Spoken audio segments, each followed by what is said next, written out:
What's going on, Houston Texans? Big news coming out of today. The NFL, the NFLPA, especially the players at 2:30 started voting on the new proposals, which we'll discuss all the things that will change based on the COVID year that we've been witnessing. And man, it's finally good to say not only is the cap been figured out, protocols for COVID have been figured out, outlines for dates on teams, whether it's when they will be able to show up, how many players they'll be able to have, practice squad, 53. All that was discussed today, but man, it is official. The NFL is back. The Houston Texans will have a season this year. And look, to discuss what most of you guys will question is what happens if during the season all of a sudden you have to cancel the season. Today they talked about that. They discussed that today. And one of the things that they discussed is if there is no season, if the season gets canceled midway, players who do not have guaranteed money will not earn a salary for that year. So players like J.J. Watt, etc., who do not have a guarantee will not earn a salary. There's actually quite a few Houston Texans players who that would affect. But I doubt that will happen. There's a lot of protocols in place, both with capacity of how many people will be in the stadium to what you got to do to even be in the stadium as a fan. How many rows empties are available in each stadium, the media, how much media is going to be allowed, all that just to protect the NFL and its players. And this is exactly what the players wanted to see. Now, the NFL the proposal that they put in place was that, the next year's cap cannot be lower than $175 million. The rest of the losses would be spread out from 2022 to 2024. It being $175 million next year. Of course, the cap this year is already set, but for next year, that definitely puts us over the cap. So there are things that the Texans will have to figure out, as much as other teams will have to as well. But looking forward to this season, another thing is that there will be a two-tier opt-out plan, that's going to come out soon for the players. In about a week, the players who choose to opt out will be able to do so.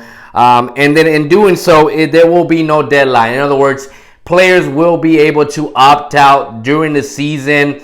Let's say some family member gets sick or something goes down, family emergency, or even themselves. Obviously, they're not going to allow them to play if they are positive with COVID. But if they choose to opt out for whatever reason, whatever makes them uncomfortable, and the season has already started, the NFL will allow them to do so. Now, the Texans veterans are scheduled to report for COVID-19 testing tomorrow. So they will be participating in that. I think the rest of the teams are going to do that on Tuesday. Like I said, the players did vote on all this at 2:30 this afternoon.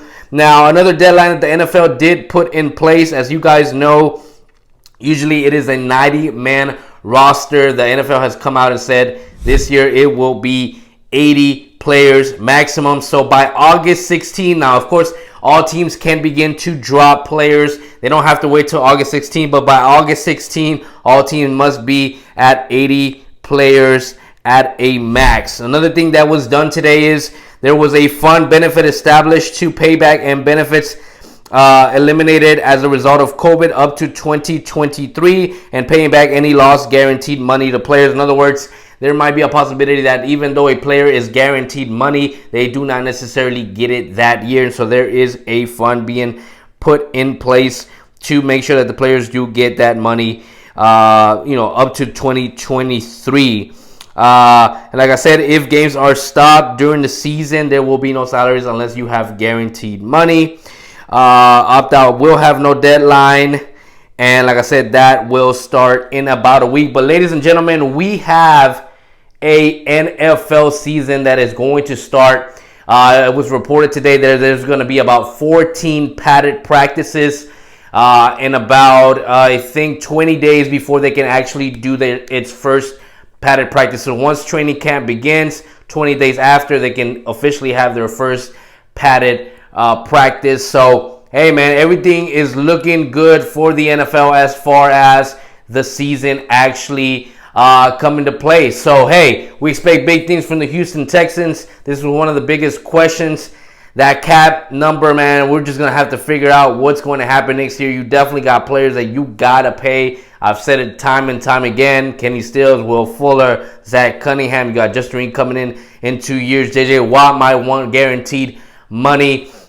All these players that are up for contract, and you're going to have to figure out what you're going to do in order to fit this cap. So, hey, if the Chiefs can figure out a way to do it, why can't the Texans, right? They've been preparing for this. They've called it a veteran year. Another thing is tomorrow I will be doing my first prediction of the 53-man roster that I believe that the Texans will be going in. That is also including the free agents that I still believe that they are going to bring in defensive line help, that they are needing and wanting to bring in a safety. They want to add another safety at depth. And they want to bring another lineman. 3 out of the 5 positions that they've been reported to want to bring into the Houston Texans. Of course, with the limit now being 80, that does change things quite a bit. Also, the practice squad, 4 teams have now been extended from, which was regularly 12 to 16, so an extra 4 players, and they're discussing whether they would allow a team to play certain players on hold for a week, on a week-to-week basis, where no teams can pick up those players from the practice squad. So that definitely changes a lot of things for a lot of teams if that does get approved. Basically, because you can choose what players you won't allow to be picked up from other teams in the practice squad. So, hey, looking forward to this NFL season. As you guys know, today, man, the Houston Rockets' first scrimmage game, the Astros' first official opening game, man. We got the NFL. We got the Houston Dash playing on Sunday, man, in the final. Hey, go out there and represent. Be the first one to claim a title for the city this year. That'll be freaking dope. Hey, but you guys know what it is every day, baby. It's H-Town. Let's get it. Blah!